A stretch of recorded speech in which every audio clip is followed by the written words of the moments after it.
নমস্কার সবাইকে আমার নতুন একটা রেসিপিতে আপনাদের সবাইকে স্বাগত। আপনারা সবাই কিরকম আছেন জানাবেন। আপনাদের আশীর্বাদ ও ভালোবাসায় আমি মোটামুটি ভালোই আছি। আজকে আমি একদম অন্য রকম একটা নতুন জিনিস নিয়ে চলে এসেছি। তো আপনারাও দেখতে থাকুন, আশা করি আপনাদেরও খুব ভালো লাগবে। ভিডিওর প্রথমেই বলবো, প্লিজ কেউ ভিডিওটা স্কিপ করে দেখবেন না, সবাই ফুল ভিডিওটা ওয়াচ করে দেবেন।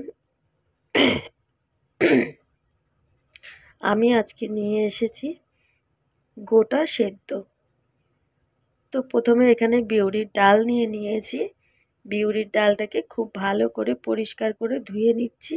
আমি এখানে ওই 300 গ্রাম মতন বিউলির ডাল নিয়েছি।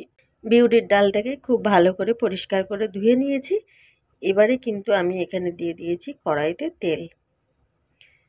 আমি কিন্তু এখানে অনেকটা পরিমাণেই তেল দিয়েছি, যেহেতু অনেকটা জিনিস রান্না হবে তার জন্য একটু বেশি পরিমাণে তেল দিয়ে দিয়েছি। আর তেলের মধ্যে দিয়ে দিয়েছি মৌরি ফোড়ন। এখানে কিন্তু আর কিচ্ছু যাবে না, ঠিক আছে, শুধু মৌরি ফোড়ন যাবে। এবারে আমি যে ডালটাকে ধুয়ে রেখেছি, একটু মৌরিটা হালকা ভাজা হয়ে গেলে তারপরে ডালটা কিন্তু আমি এখানে দিয়ে দেবো।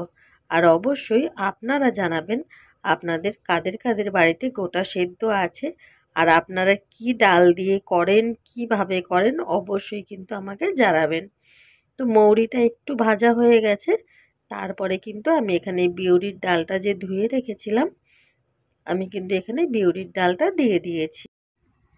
বরাবরের মতো আবারও বলে দিই, যদি আমার ভিডিওগুলো ভালো লাগে অবশ্যই একটা লাইক, কমেন্ট, শেয়ার, চ্যানেলটাকে সাবস্ক্রাইব করে আমার পাশে থাকবেন। আর নতুন পুরনো সকল বন্ধুদের অনেক অনেক অনেক ভালোবাসা। আর বিউলির ডালটা ধোয়ার সময় ভালো করে দেখে নিতে হবে কোনো রকম পাথর বা মাটির কোনো দলা যেন না থাকে। একটু দেখে বেছে তারপরে কিন্তু খুব ভালো করে ধুয়ে নিতে হবে, যতক্ষণ পর্যন্ত এর সাদা জলটা বেরিয়ে যাচ্ছে। এবারে আমি ডালটা দিয়ে একটু নাড়াচাড়া করে নিলাম, তারপরে কিন্তু এখানে দিয়ে দিলাম জল। আর জলটা কিন্তু অবশ্যই একটু পরিমাণে বেশি দিতে হবে, কারণ কি এই ডালটার মধ্যেই কিন্তু জলটা এতটা পরিমাণেই দিতে হবে যে ডালটাও আমার সেদ্ধ হয়ে যাবে, আরও যে অনেক কিছু সবজি পড়বে এতে, সেগুলোও যেন সব কিছু রান্না হয়ে যায়।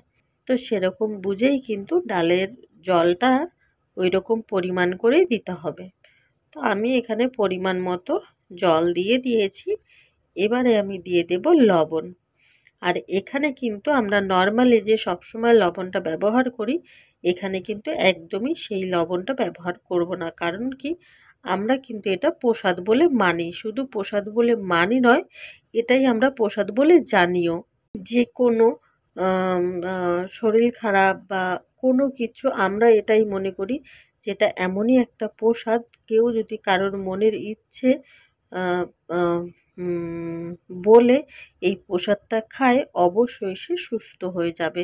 আমরা এরকমই একটা জিনিস বলে এটাকে মানি, কারণ কি আমাদের সঙ্গে এটা কিন্তু হয়, হয়েছে বলেই কিন্তু আমরা বুঝতে পারি। তাই এটাকে আমরা কিন্তু খুব মন দিয়ে এবং খুব শ্রদ্ধার সঙ্গে জিনিসটাকে তৈরি করি। তো এবারে আমি ওখানে পরিমাণ মতো জল দিয়ে দিয়েছি, আর লবণটা তো দিয়েই দিলাম। আমরা কিন্তু এখানে সন্ধব লবণ ইউজ করেছি, মানে ঠাকুরের ভোগ রান্না করতে যেই লবণটা ইউজ হয় সেই লবণটা। যে কোনো দোকানে গিয়ে সন্ধব লবণ বললে সবাই কিন্তু দিয়ে দিবে। হালকা গোলাপি গোলাপি টাইপের হয়, একদমই হালকা একটা গোলাপি ভাব থাকে লবণটাতে।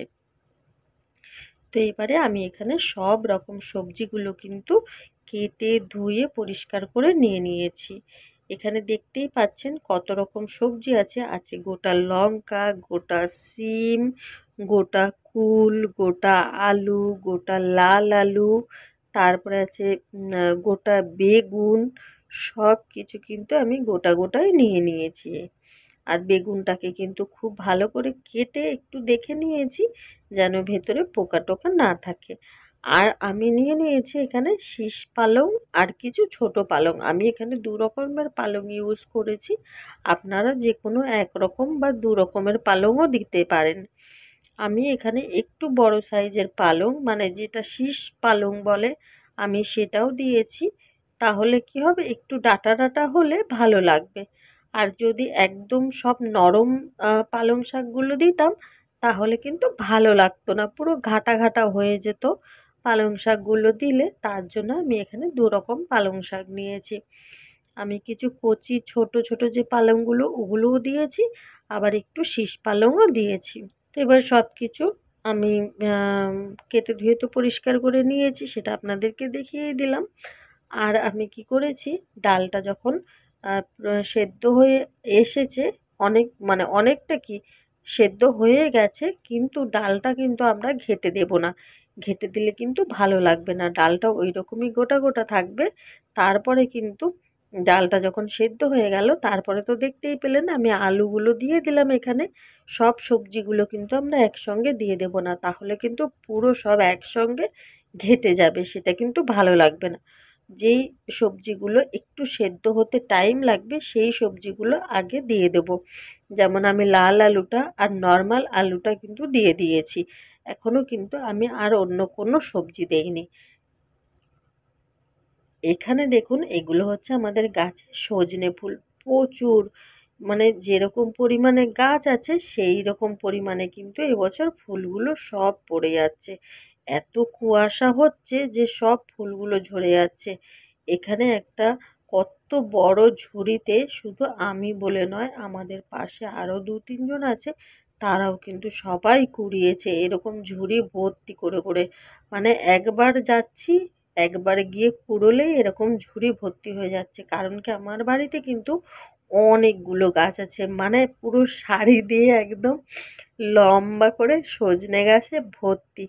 তো শুধু দেখছি আর খুব কষ্ট লাগছে যে এই ফুলগুলো যদি না ঝরে যেত, যদি সব ফুলগুলো গাছে থাকতো তাহলে কত ডাঁটা হতো। আর এই যে ফুল বা ডাঁটা, এগুলো কিন্তু আমি কোনো সময় বাজারে বিক্রি করি না। আশেপাশে যারা থাকে আমি সবাইকে দিয়ে দিই। অন্য অন্য বছর আমি সজনে ফুল কুড়িয়ে কিন্তু সবাইকে দিয়ে দিই, কিন্তু এবছর আমার শরীরটা খারাপ হওয়ার কারণে আমি কাউকে সজনে ফুল কুড়িয়ে দিতে পারিনি। যারা এসেছে তারা হয়তো নিয়ে গেছে, আর যারা আসেনি তাদেরকে আমি আর দিতে পারিনি। কারণ কি, আমার তো শরীরটা ভালোই নয়, তার জন্য আর কুড়িয়ে দিতে পারিনি। যাই হোক, তো এখানে কিন্তু আমি এবারে আর লাল আলুটা আর আলুটা যখন সেদ্ধ হয়ে গেছে, তখন কিন্তু আমি এখানে এবারে যে উম উম আরও যে সবজিগুলো ছিল পালং শাক বাদে, পালং শাক, কুল আর লঙ্কা বাদে যে সবজিগুলো ছিল, যেমন বিনস, শিম, তারপরে হচ্ছে কড়াইশুঁটি, বেগুন, সেইগুলোকে কিন্তু আমি এখানে দিয়ে দিয়েছিলাম। কারণ কি, এগুলো সময় হতে একটু সময় সেদ্ধ হতে একটু সময় লাগবে। তার জন্য আমি কিন্তু এখানে ওইগুলোকে আগে দিয়ে দিলাম। দিয়ে আবার ঢাকা দিয়ে দেবো। এগুলো একটু সেদ্ধ হয়ে যাবে, হাফ সেদ্ধ হয়ে গেলে তারপরে আমি আবার যে বাকি জিনিসগুলো আছে সেগুলো এখানে দিয়ে দেবো। এই যে, তো ঢাকা দিয়ে দিয়েছিলাম। এবারে আবার কিছুক্ষণ পরে ৫-৭ মিনিট পরে ঢাকনাটা খুলে নিলাম।